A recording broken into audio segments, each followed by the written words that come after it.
Oke, ngomongin resep, kita harus tahu dulu resep itu apa. Resep itu adalah permintaan tertulis seorang dokter, dokter gigi, atau dokter hewan yang diberi izin berdasarkan peraturan perundang-undangan yang berlaku kepada apoteker pengelola apotek untuk menyediakan dan menyerahkan obat-obatan bagi penderita atau pasien. Jadi kuncinya udah jelas. Selain dokter, dokter gigi, atau dokter hewan, gak ada yang boleh bikin resep ya.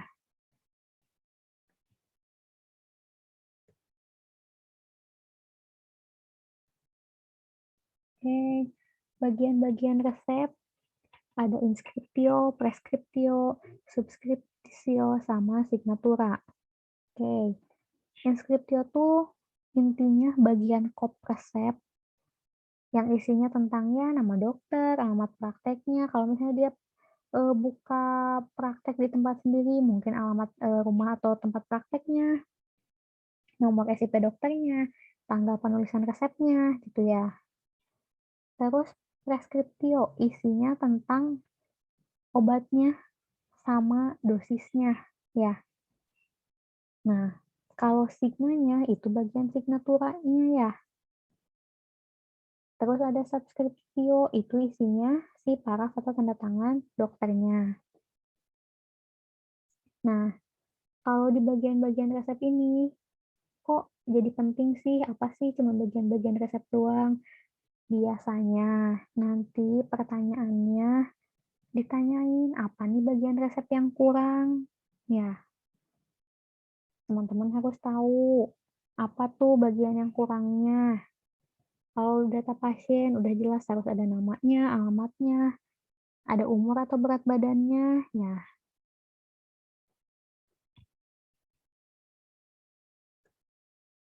nah, yang nggak kalah penting juga di resep itu adalah signa. Kenapa? Karena nanti biasanya muncul pertanyaan-pertanyaan yang nanyain arti dari signanya apa. Kak, susah ngafalinnya banyak. Balik lagi, kataku yang penting teman-teman baca minimal 3 kali. Insya Allah nanti ingat. Ya, kayak cara minum obat ada antekuenam, drantekuenam, foskuenam. Untuk menentukan dia sebelum makan, pada saat makan, atau setelah makan ya. Ini nantinya bisa teman-teman baca sendiri.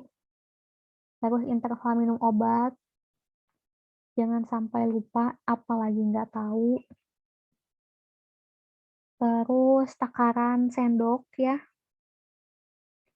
sendok teh, sendok makan, sendok bubur, itu berapa mili, teman-teman harus tahu. Karena biasanya nggak disebutin kalau di soal. Kalau misalnya CTH doang berapa mili, nggak disebutin, ya itu kan teman-teman harus tahu ya sebagai calon apoteker nantinya.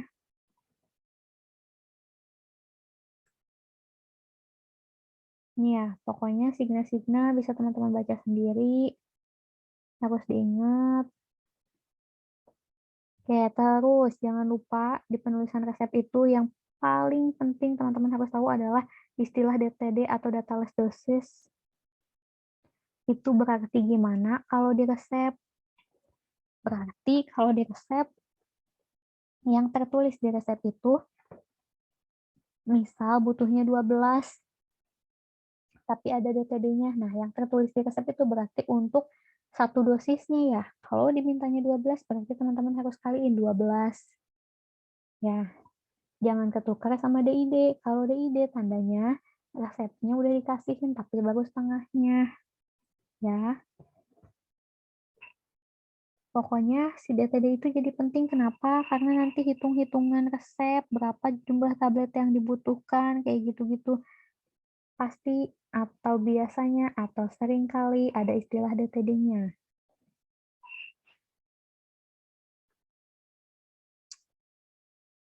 Oke, nah ini yang penting untuk kalian pahami. Rumus-rumus untuk ngitung dosis ya. Balik lagi kalau ditanya, eh, Kak, misal ada rumus umur yang pakai umur kayak Yang, Pauling, Billing. Tapi ada juga rumus yang pakai berat badan. Kapan pakai rumus umur, kapan pakai berat badan tergantung. Soalnya diketahuinya apa? Ya, kalau diketahuinya umur ya hitung nggak pakai umur, diketahuinya berat badan dihitung nggak pakai berat badan ya, gitu. Oke, pertama ada rumus Clark buat ngitung dosis berdasarkan berat badan. Untuk ngitung dosis anak-anak ya biasanya. Biar apa? Biar lebih spesifik atau biar lebih akurat.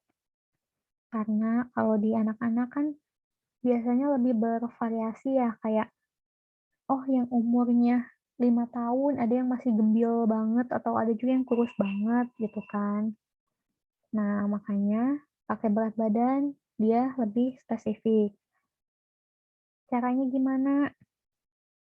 Kan pasti kalau di kita umumnya pakai kilogram ya satuannya. Jadi teman-teman ingat-ingat aja rumusnya N per 150 kali dosis maksimum buat dewasa. Nah, selain berat badan, ada nih yang lebih spesifik lagi. Pakai apa? Pakai luas permukaan tubuh atau body surface area. Ya, teman-teman harus ingat di luar kepala rumus ngitung BSA. Karena biasanya BSA dipakai juga buat ngitung dosis obat-obat kanker ya, atau obat-obat onkologi. Rumusnya akar tinggi badan kali berat badan dibagi 3.600. Jangan lupa satuan tinggi badannya dalam sentimeter, berat badannya dalam kilogram. Nanti buat ngitung dosisnya gimana? Kalau udah diketahui BSA-nya, tinggal dibagi 1,73 kali dosis dewasa. Tuh. Kalau buat ngitung dosis obat-obat onko, berarti tinggal BSA-nya dikali sama dosisnya berapa. Terus, kalau berdasarkan umur, ada rumus yang Pauling sama Dilling. Nih, buat anak-anak yang umurnya di bawah 8 tahun, itu teman-teman pakai rumus yang. Rumusnya gimana? Rumusnya N per N plus 12 kali dosis dewasa. Nah, kalau buat di atas 8 tahun ada dua rumus nih. Ada rumus Pauling sama ada rumus Dilling. Kak, kapan pakai Pauling, kapan pakai Dilling? Kalau di soalnya, misalnya rumus umur anaknya 9 tahun. Udah tuh cuman tok diketahuinya 9 tahun. Nah, berarti teman-teman pakai rumus Dilling. Rumusnya gimana? N per 20 kali dosis dewasa. Ya. Nah, tapi kalau di soalnya, misalnya usianya tuh diketahuinya 9 tahun 6 bulan. Nah, kan bingung tuh kita gimana. Nah, itu baru kita pakai rumus Pauling. Tapi, jadi dibuletin umurnya. Misal tadi kan 9 tahun 6 bulan. Jadi, teman-teman anggapnya dia 10 tahun. Pembulatan biasa. Pembulatan ke atas ya. Per 24 plus 1 kali dosis dewasa. Tuh. Itu bedanya kapan pakai Pauling, kapan pakai Dilling. Jadi, kalau misalnya umurnya udah tok tahun doang, teman-teman pakai Dilling, nggak usah bingung. Tapi kalau calling itu dipakai buat umurnya misalnya 8 tahun sekian bulan gitu. Terus misal ada pertanyaan, Kak kalau umurnya 8 tahun pakai rumus siang atau pakai rumus Dilling? Sama aja. Karena kalau misalnya umurnya 8 tahun dimasukin ke rumus siang tetap aja kan N per N plus 12 jadi N per 20 ya. Dimasukin rumus Dilling ya udah langsung N per 20. Ya, jadi sama aja. Nggak usah bingung. Oke, terus ada rumus buat ngitung dosis buat bayi yang umurnya masih dalam satuan bulan. Jadi misal bayi 6 bulan, bayi 4 bulan, nah kita hitung pakai rumus Fred. Caranya UN per 150 kali dosis dewasa. Tuh, terus ini ada hitungan sediaan injeksi buat berapa ngitung kecepatannya sama kayak kemarin.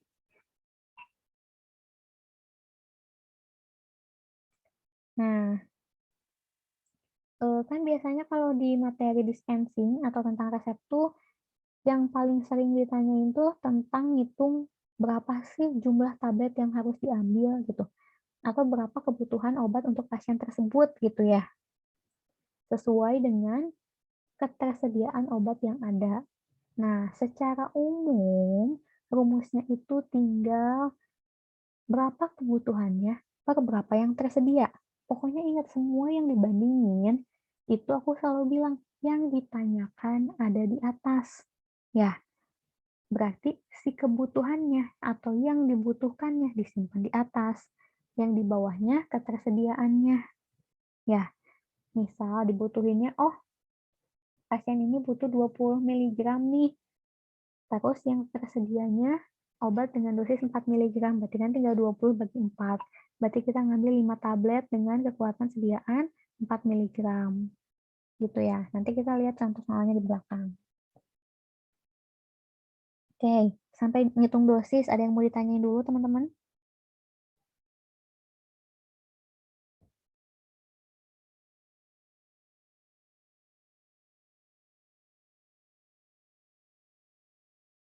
Gimana? Belum ada yang mau ditanyain? Oke, kalau belum ada yang mau ditanyain, kita next dulu. Oke, next ke suhu penyimpanan obat. Suhu penyimpanan obat sama aja kayak yang sempat kita bahas di bab tentang CPOB ya. Suhu sejuk itu suhu antara 8 sampai 15, suhu dingin 2 sampai 8, dan suhu lemari es atau suhu beku itu antara 0 sampai minus 20. Pokoknya udah di bawah 0 ya. Nah, terus eh, buat penyimpanan resep tuh berapa tahun sih? Penyimpanan resep 5 tahun ya, pasti teman-teman juga udah tahu. Nah, terus cara pemusnahan resep gimana? Pemusnahan resep maksudnya resep biasa ditimbang resep narkotik dihitung tuh gimana sih? Teman-teman tahu kan ya kalau misalnya untuk resep narkotik itu ada pelaporannya tersendiri. Nah, terus apakah hubungannya sama pelaporannya gitu kan? Nah, itu sebabnya kenapa sih kalau misalnya ada dokter yang resepin narkotik terus di copy resep harus bisa di copy resep, cuman boleh diambil di tempat yang sama, misalnya di apotek yang sama atau di rumah sakit yang sama. Kenapa? Karena harus jelas ya, semua obat narkotik yang keluar itu harus jelas mana resepnya. Itu ya, ibaratnya sebagai pembuktiannya, oh kita tuh nggak ngejual narkotik secara bebas loh. Semua obat narkotik yang keluar dari tempat kita itu jelas ada resepnya. Makanya hitungannya harus sesuai. Oh misalnya di resepnya 30,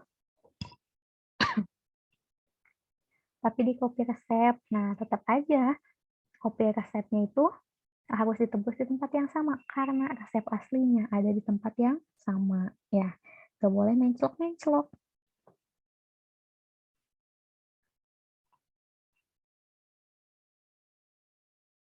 Oke, terus ngomongin surat pesanan atau surat permintaan. Nah, ini teman-teman harus tahu berapa rangkap yang harus dibikin.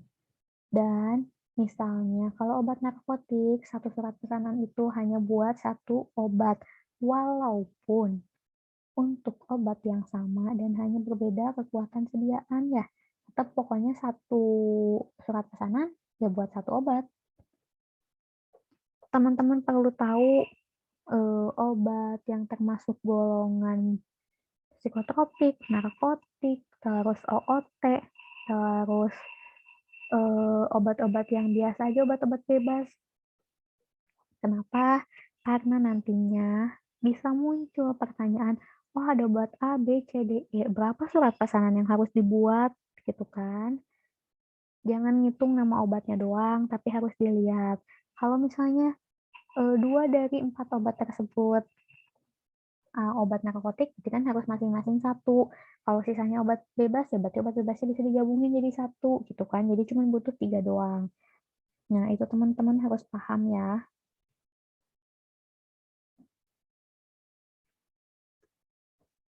Oke. Ngomongin tadi buah surat pesanan, AOT, prekursor, teman-teman harus tahu Kak, mau apa nanya boleh, Kak? nggak boleh. Kenapa, Kak? Kak, kalau misalnya psikotropik dan prekursor itu bagusnya Mhm. itu dipisah atau digabung ya? Apanya? Kalau surat pesanan, kalau misalnya kita ada mengandung prekursor, Dipisah atuh. bisa aja ya. Misalnya kan, terus kalau misalnya diazepam, misalnya laprazolamnya kan ada 0,5 sama 1. Itu satu surat pesanan Boleh buat atau satu-satu aja? yang satu surat pesanan cuman boleh satu obat, walaupun satu obat yang sama dengan kekuatan yang berbeda itu cuma narkotik doang, Kak. Oke, oke, Kak. Oke. Makasih. Ya. Nah, teman-teman wajib hafal obat-obat tertentu tuh apa aja. Ya, cuma 6 kok, gampang. Tramadol, trihexyphenidyl, chlorpromazin, amitriptilin, haloperidol, dan yang baru ditambahin adalah dextromethorphan.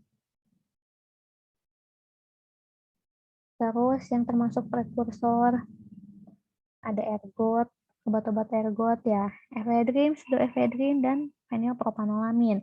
Jadi jangan sampai salah kalau misalnya ada efedrin, pseudoephedrine, itu surat pesanannya pasti dipisah karena dia termasuk golongan prekursor.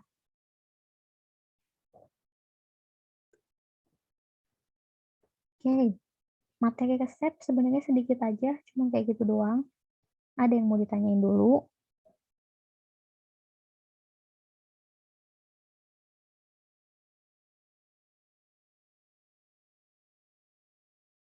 Nggak ada nih. Kalau nggak ada, oke kita latihan soal. Oke, soal pertama.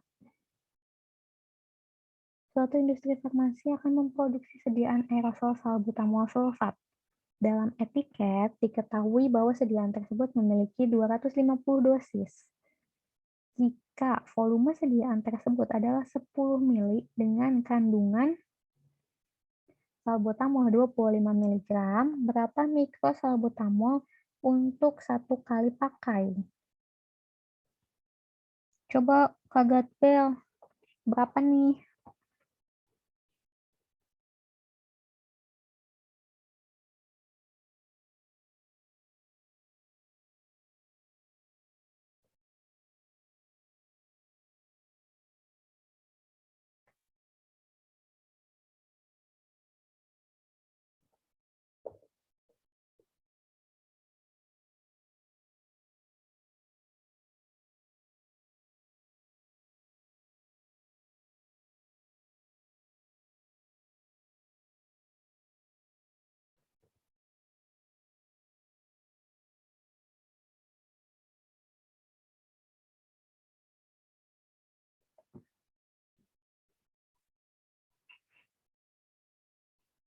Kak Gatbel kalau udah selesai hitung, kasih tahu berapa hasilnya ya.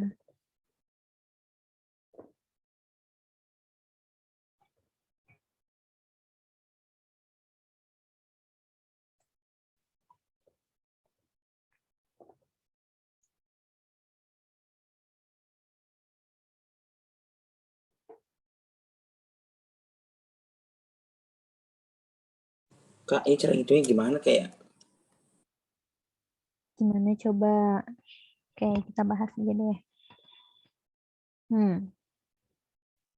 Sebenarnya as simple as kan satu sediaannya itu ngandungnya 25 mg. Ya. Nah, dibilang nih kalau si satu sediaan tersebut itu bisa buat atau punya 250 dosis. Kan kalau sediaan aerosol tuh maksudnya bisa buat kayak berapa kali semprot gitu, berapa kali pakai gitu. Itu kan? Nah, berarti kan 25 mg itu sebenarnya tinggal dibagi 250 ya. Cuman nih, nah kan sebenarnya 25 mg ini tinggal dibagi 250 dosis ya. Cuman bebas. Teman-teman nanti mau kan yang ditanyainnya berapa mikrogram ya. Nih, kok kayak gini. Nah, kan yang ditanyainnya tuh berapa mikrogram. Nah, jadi teman-teman bebas mau konversi ke mikrogram di awal, jadi dikali 1000 dulu, atau teman-teman bagi dulu dengan 250 dosis baru konversi ke mikrogram. Tinggal dikali 1000 ya. Jadi sesimpel gini kan pertanyaannya, dia kandungannya 25 mg dan punya 250 dosis. Jadi tinggal 25 dibagi 250 dan konversi ke satuan mikrogram. Nah, cuman bebas teman-teman. Lebih enak kalau dikali atau dikonversi ke mikrogramnya di awal atau di akhir. Gitu. Gimana? Kebayang nggak, Kak? Kebayang Kak, Kak mau sekalian dong. Rata-rata satuan apa aja sih yang dipakai buat yang di UK ini Kak? Kalau satuan bobot ya paling dari gram sampai mikrogram, Kak. Gram ke miligram kali 1000, miligram ke mikrogram tinggal kali 1000. Tuh. Oke. Makasih Kak. Oke. Terus jangan lupa satuan ppm ya teman-teman. ppm itu berarti mikrogram per mili atau miligram per liter. Sama aja, tergantung butuhnya dalam satuan mikrogram atau dalam satuan miligram ya.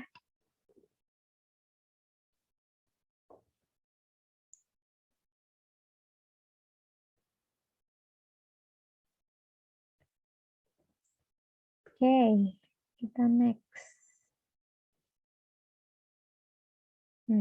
Coba nih, kalau ada resep kayak gini, berapa jumlah tablet prednisolon yang dibutuhkan? Coba Kasinta deh, Kasinta.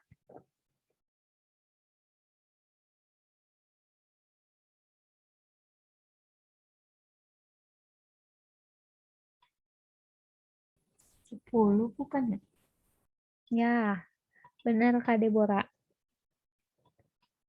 Gampang aja ya, kan ingat nih tadi kataku, kalau data les dosis berarti yang tertulis di resep ini untuk satu dosis ya.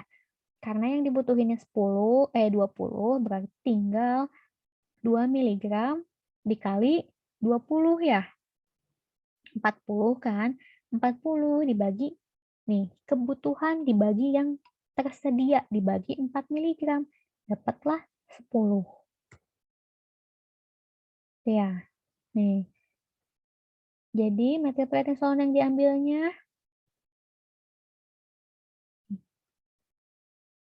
10 tablet.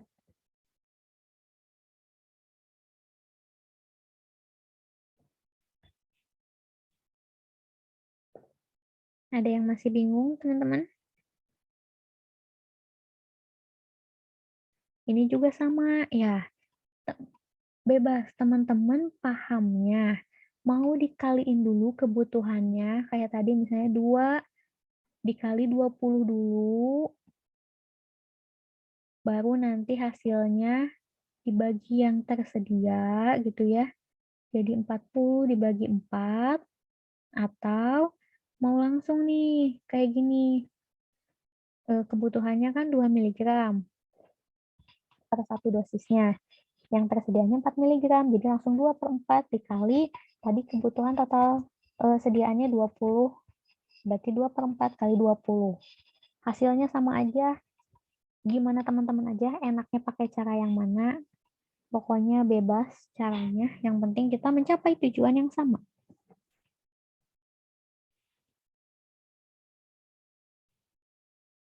Paham?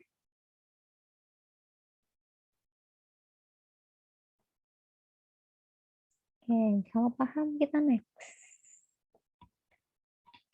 Berapa volume yang harus diambil? Coba Kak Fitriani deh.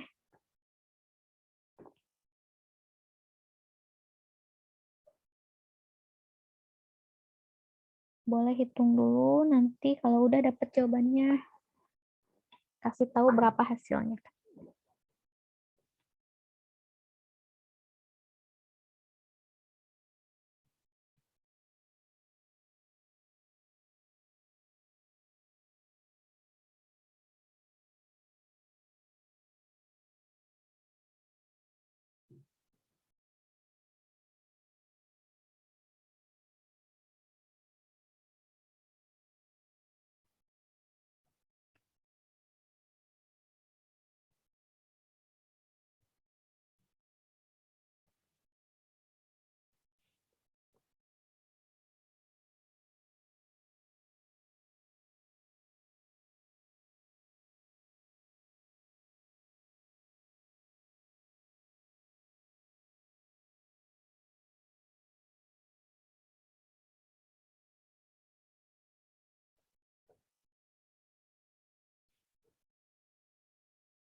Gimana Kak Fitriani, udah dapet hasilnya kah?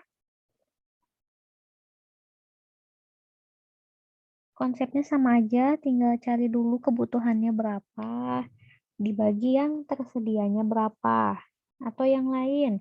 Ada yang udah dapet berapa hasilnya? Coba 125 bukan ya Teh? Kenapa 125 Kak Erni? Salah ya? Ih, coba dulu gimana caranya. Ini Teh aku, itu aja aku bikin perbandingan. Benar perbandingan, tapi lihat dulu Kak Erni. Di sini Ya. dosis yang dibutuhkannya 2 mg per kilogram per mili. Berarti kebutuhannya dicari dengan cara 2 mg dikali 80 dan dikali volume yang dibutuhkannya berapa? 100 mili ya. Ya.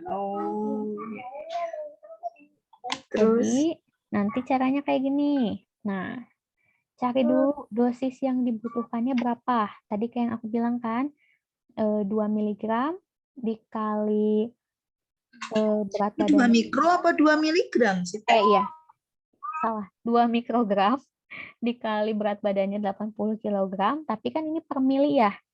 Ya, Iya. satuannya masih per mili. Nah, sediaan yang tersedianya itu adalah berapa? 0,16% B per V, berarti 0,16 gram per 100 mili. Ya, berarti 160 mikrogram per 100 mili atau 1.600 mikrogram per mili. Ya, berarti kan satuannya udah sama dulu nih. Jadi mikrogram per mili. Nah, baru. Itu kenapa dikaliin 80 berat badannya ya? Rumusnya? Karena dosisnya itu ini. Bentar, aku back nih. Karena akan diberi infus dengan dosis 2 mikrogram per kilogram. Berarti per kilogram. harus dicari dong untuk berat badan pasien 80 kg butuh berapa? Iya, per kilogramnya ya. Nah, berarti jumlah yang diambil tinggal kebutuhannya berapa per yang tersedianya berapa gitu ya. Iya. Atau misalnya nih, bisa gampangnya tuh kayak gini ya. Nih, kan tinggal 2 mikrogram kali 80 kan. Dikali volumenya berapa? 100. Nih, sama dengan berarti langsung 16.000 gitu kan. Ini berarti 16.000 tapi 16.000 mikrogram kan? Iya. Kebutuhannya. Nah, berarti sama dengan tinggal di sini 16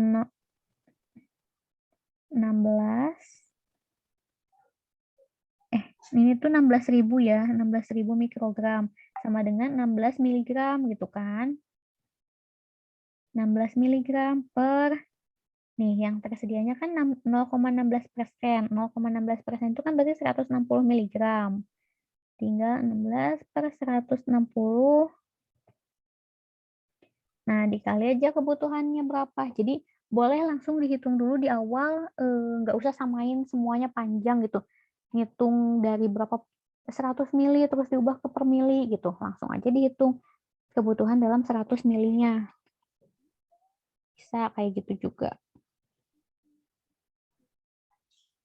Jadi langsung di awal dihitung dulu kebutuhannya berapa. Udah dapat 16 mg langsung dikali dengan 160. Udah dikali 160 dikalikan kebutuhannya 100 mili. Nah, berarti kan berapa yang dibutuhin? 10 mili. Gitu. Soalnya kalau misalnya kita hitung dulu kayak tadi, semua satuannya disamain dulu kan pasti jadinya panjang. Dan angkanya jadi ribuan. Nanti yang ada malah pada bingung gitu kan. Yang 160 itu dari mana ya? Yang dari 0,16% ini bukan ya? Iya, 0,16%.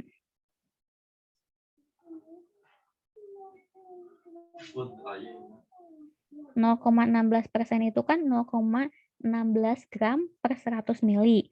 0,16 gram itu sama dengan 160 miligram.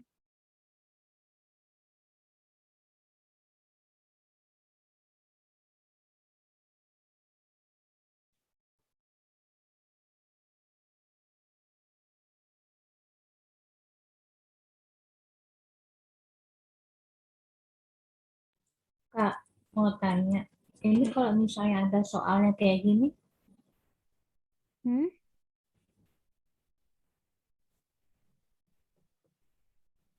Kak ada? Kalau Deborah suaranya tadi hilang, Kak, kalau ada soalnya kayak gini. Kak, kalau misalnya ada soal kayak gini, Mm-mm. seorang, aku share kali ya di WA ya? Oh iya, boleh.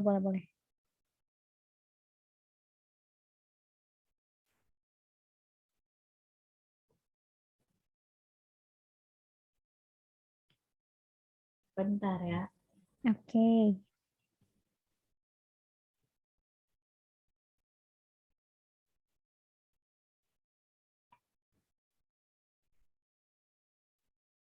Udah. Oke. Seorang pria membawa resep ke apotek yang berisi 4% B/B asam salisilat dan 25% B/B zinc oxide yang akan dibuat sediaan bedak tabur 200 gram. Berapa jumlah asam salisilat yang dibutuhkan untuk membuat sediaan tersebut? Nah, tinggal 4/100 kali 200, Kak. Asam salisilat, iya benar. 4/100 kali 200.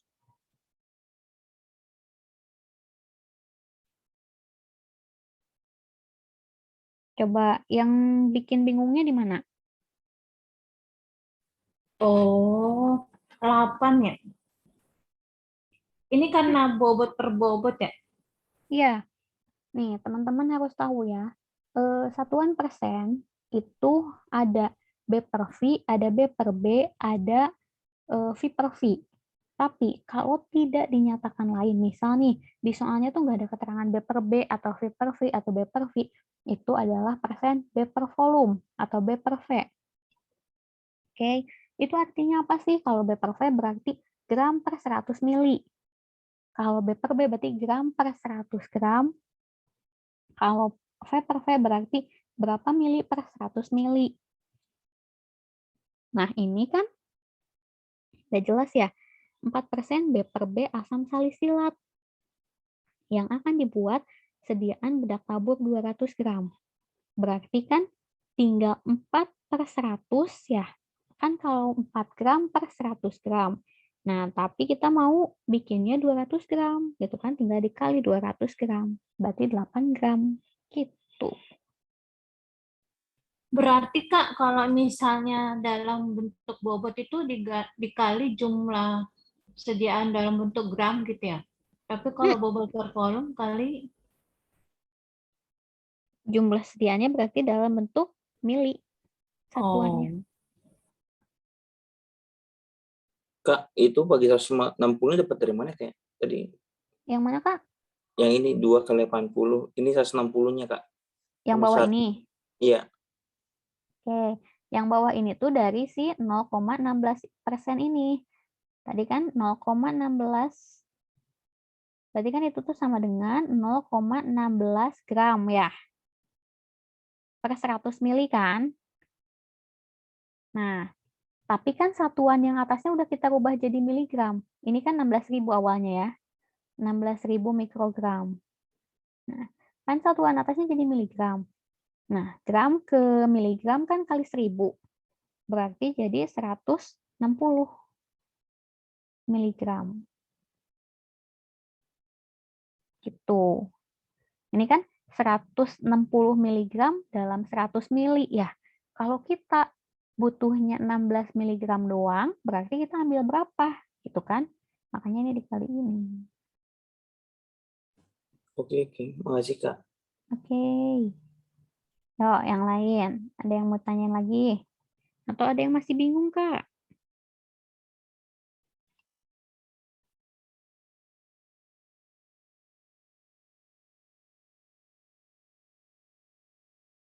Pokoknya kuncinya ya teman-teman, dari gram ke miligram tinggal kali 1000, dari miligram ke mikrogram kali 1000, kalau kebalikannya berarti bagi 1000.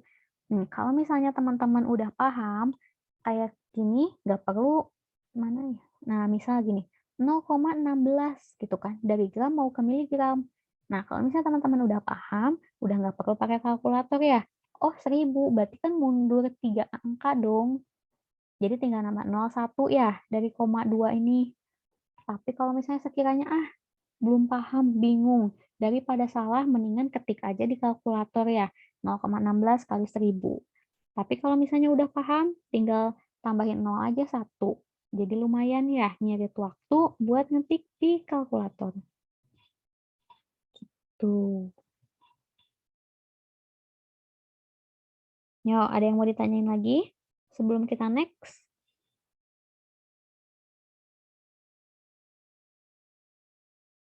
Oke, kalau nggak ada, kita next ke soal selanjutnya.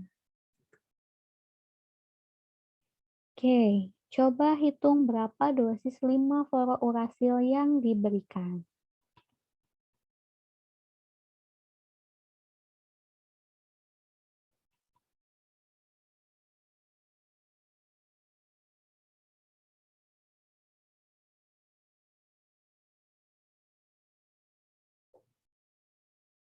Berarti ini teman-teman harus hitung dulu ya.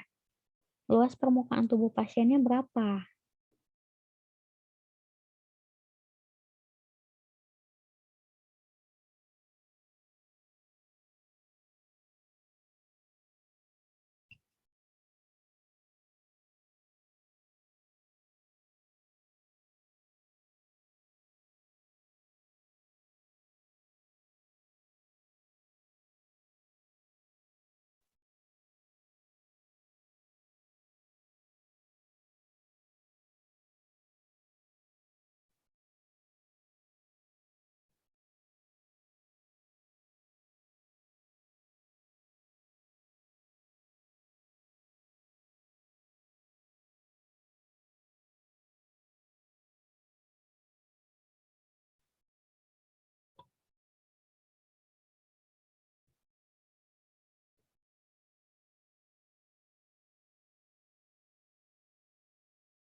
Yuk, ada yang udah nemu berapa hasilnya? 551 bukan Kak? 550 bukan? Ya, benar. 550,9 atau 551 ya. Pertama, teman-teman cari dulu luas permukaan tubuh pasiennya dengan cara akar tinggi badan kali berat badan dibagi 3.600. Jangan sampai salah, cari luas permukaan tubuh itu, teman-teman cari dulu hasil tinggi badan kali berat badan dibagi 3.600-nya, baru diakarin. Ya, nah kalau udah kayak gitu, udah ketemu, tinggal kaliin ke dosisnya 345 mg. Dapatlah 550,9.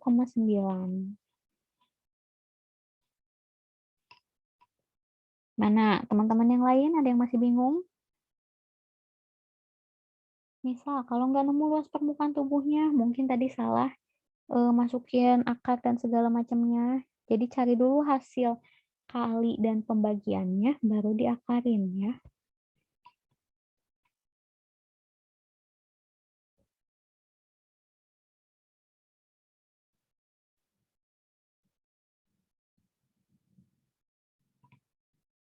Next, nggak ada yang mau ditanyain?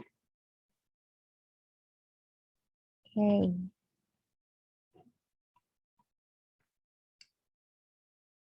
Oke, kalau misalnya anak umur 4 tahun, ngitung dosis maksimumnya berarti pakai rumus apa tadi?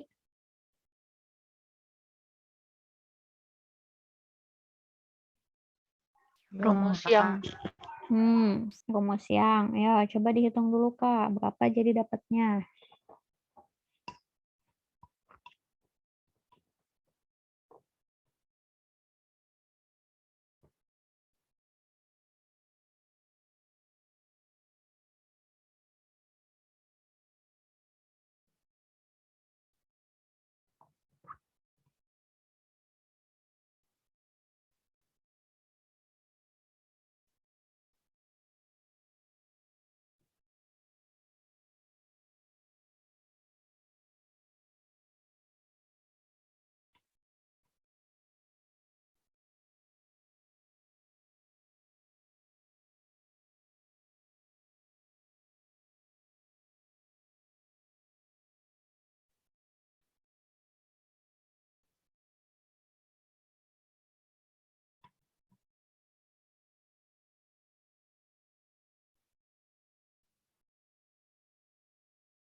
enam 62,5 bukan, Kak?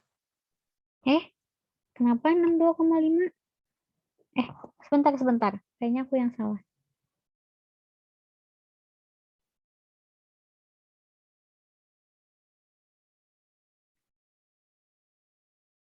Oh iya benar.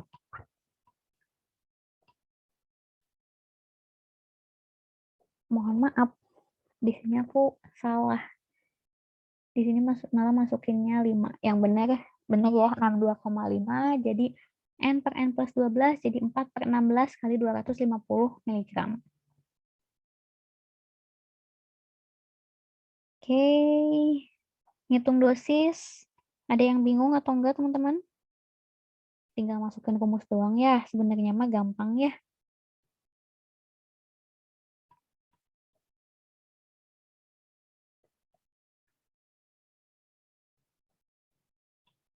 Oke, coba kita next. Ini nih, gimana nih jadinya aturan pakai amoksisilin untuk anak tersebut?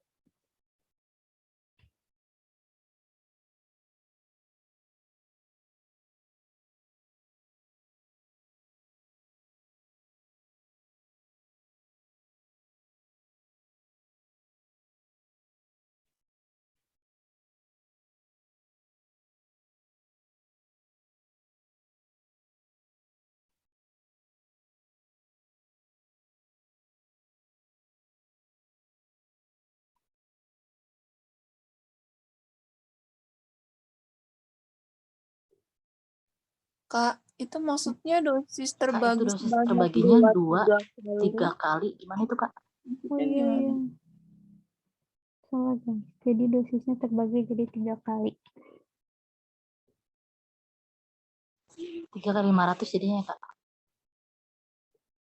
Gimana Kak? 500. 3 kali 500 mg. Hasilnya? Iya. Mm-mm. Iya. Ya, betul. Jadi tetap hitung dulu kebutuhannya berapa atau dosisnya berapa. Berarti kan caranya tinggal 40 miligram dikali berat badannya ya, 37,5. Dapat 1.500. Nah, terus aturan pakainya berarti tinggal tadi terbagi jadi 3, jadi tinggal 1.500 bagi 3. Jadi 500 miligram 3 kali sehari.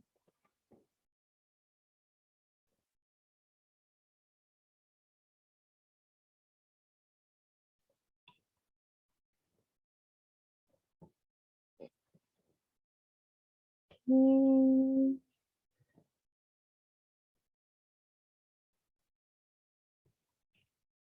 Ini tadi aku udah ya.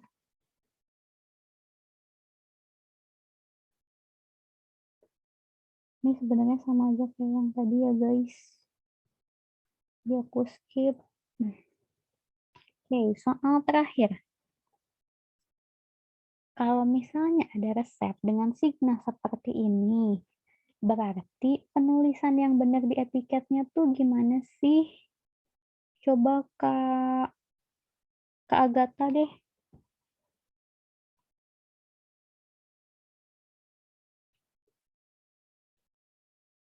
Berarti penulisan di etiketnya gimana nih Kak Agatha?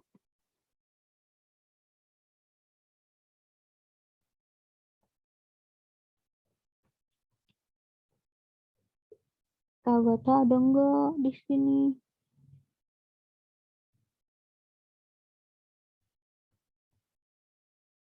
Atau Kamira? 4 kali sehari 2 tetes telinga kanan. Benar ya guys. 4 kali sehari 2 tetes telinga kanan. Ingat, kalau ada pembacaan signa kayak gini, jangan buru-buru milih jawabannya karena ada yang mengecoh, ada telinga, ada mata. Jangan sampai, oh ini kanan cuma screening doang nih baca pilihannya, ntar malah salah jadi milih mata ya. Habis materi resep. Coba ada yang mau ditanyain? Teman-teman, sekali lagi aku ngingetin, buat TO nasional, karena sebenarnya TO nasional tuh nggak jauh-jauh sama UKAI, kurang lebih kayak gitu. Buat rumus hitung-hitungan, kalau kalian tipe yang bakal gugup dan lupa rumus yang udah dihafalin, pas masuk dapat kertas buram, tulislah dulu rumus-rumus yang kalian rasa penting atau yang kalian rasa ini kalau nggak gua tulis nanti gua lupa. Tuh. Itu pertama. Kedua, ngerjain soal UKAI jangan terlalu overthinking. Maksudnya gimana Kak jangan terlalu overthinking? Jadi mikirin soalnya nggak perlu kejauhan. Ya sesuai yang ditanyain aja apa gitu. Nggak perlu, duh ini kayaknya ini ya, duh kayaknya ini ya. Nah, nggak perlu. Terus, kalau misalnya nanti teman-teman udah selesai, waktunya masih banyak. Menurut aku, lebih baik untuk tidak mengganti jawaban lagi. Kenapa? Karena pas kalian pikirin lagi, biasanya bukan jadi benar, malah yang ada yang udah benar jadi salah. Karena dipikirin lagi, pas dipikirin lagi teh, kejauhan mikirnya. Jadi salah yang ada. Tuh ya. Oh, kalau misalnya gimana Kak kalau misalnya udah selesai nih, masih sisa waktu setengah jam lagi? Ya udah keluar aja. Ya. Sans. Kalau misalnya masih mau nge-review lagi ya boleh, mangga, tapi jangan sampai mikirin yang aneh-aneh untuk soal yang udah diisi, ya. TO nasional ini buat aku sih jadi tolak ukur kalian, sejauh mana kalian bisa menilai diri sendiri, oh gue udah segini siapnya, oh gue udah sekian persen siapnya, oh materi ini yang gue udah cukup paham, oh materi ini yang gue belum cukup paham. Jadi beneran jadiin TO ini buat ajang evaluasi dari kalian sendiri ya. Tuh. Ada yang mau ditanyain lagi, teman-teman?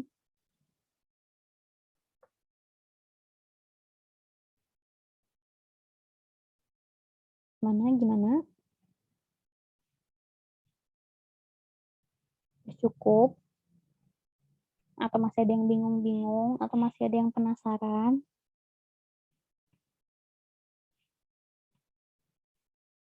Nggak ada?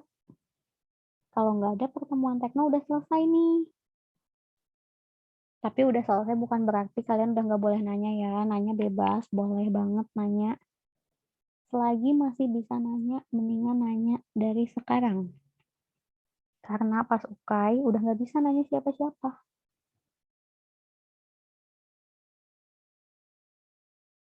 Nggak ada yang mau ditanyain? Beneran, yakin, cukup buat malam ini? Kak, materinya belum di-share kan ya? Ya, yang dispensingnya belum aku share. Karena di PPT-nya kan ada jawabannya, Kak. Jadi aku share-nya setelah kelas. Oh, oke. Oke. Ada lagi teman-teman yang mau ditanyain?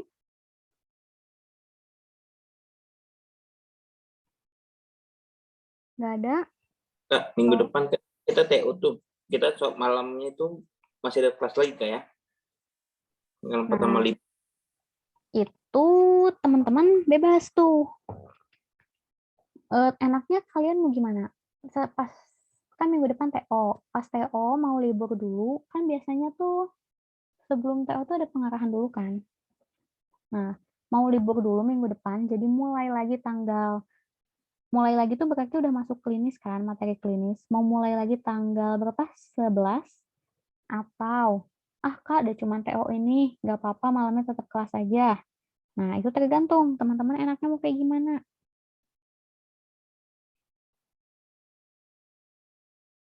Gimana nih? Mau tetap kelas minggu depan atau nanti mulai kelas lagi tanggal 11? Kayaknya kami lagi di perjalanan pulang deh, Kak, itu, Kak. Oh, iya ya. Libur aja kalau kata aku, Kak. Oke, jadi ntar mulai tanggal 11 mulai masuk materi klinis lagi ya. Jadi minggu depan pas TO nasional nggak belajar dulu. Kak, tryout yang kita itu yang terakhir hari ini tuh pembahasannya dikasih nggak sih, Kak? Itu nanti aku tanyain dulu ya ke teman-teman yang ngurusin ya. Bakal dikasih di share pembahasannya atau enggak.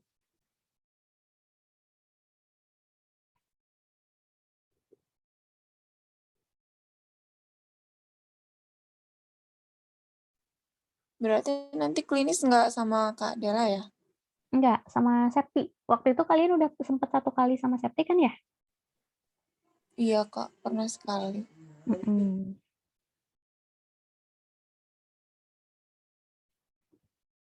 Yo, ayo, apalagi yang mau ditanyain?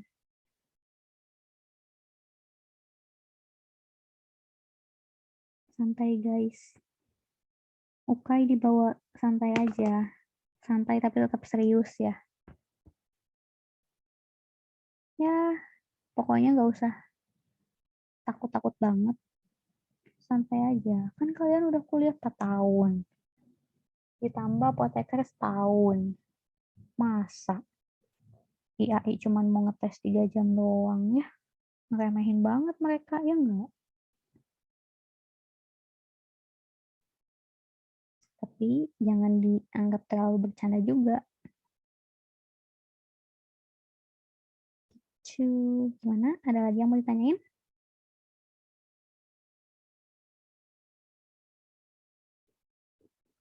Nggak ada?